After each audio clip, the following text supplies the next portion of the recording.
জন মানুষ ইসলাম গ্রহণ করব। সুবহানাল্লাহ। আল্লাহ রাসূল বলছেন আচ্ছা ঠিক আছে প্রশ্ন করেন। 40 জন প্রশ্ন করেন নাই। যিনি চিকিৎসা বিজ্ঞানী ছিলেন তিনি মাত্র 2টা প্রশ্ন করেছেন। 2টা প্রশ্ন করার পরে আল্লাহ রাসূলের হাতে হাত দিয়ে 40 জন ইসলাম গ্রহণ করেছেন। আল্লাহু আকবার।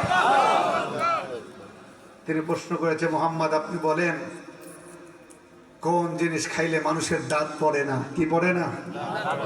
দাঁত পড়ে না।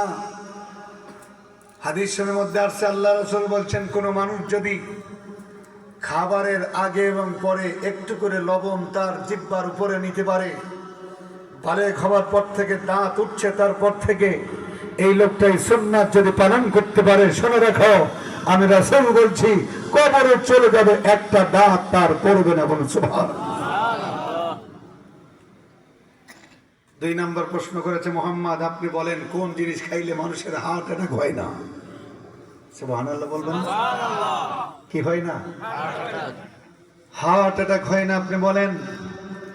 আল্লাহ রাসূল যখন হার্ট অ্যাটাকের ওষুধ বলে দিছে বলতে দেরি হয়েছে, 40 জন মানুষ হাত দেরি করেন নাই, আল্লাহ রাসূলের হাতে হাত দিয়ে ইসলাম গ্রহণ করেছে। বলেন সুবহানাল্লাহ। বলবো হার্ট অ্যাটাকের ওষুধটা বলবো? আপনারা তো এলাকার মানুষ, বড় লোক মানুষ, আপনাদের ওষুধ লাগবে না নাকি? লাগবে। বুখারীর হাদিসের মধ্যে আসছে আল্লাহ রাসূল বলছেন কেউ যদি তালবিয়া খাইতে পারে, কি তালবিয়া খাইতে পারে, তাহলে তার হার্ট অ্যাটাক হবে না। এখন বলেন হয়তো তালবিয়াটা কি? এবার তো আবার আরেক বিপদ নাকি? বলবো শেষে একটু মনে করাই দিয়েন। কি থাকবেন ইনশাআল্লাহ? মনে করে দিন ইনশাআল্লাহ।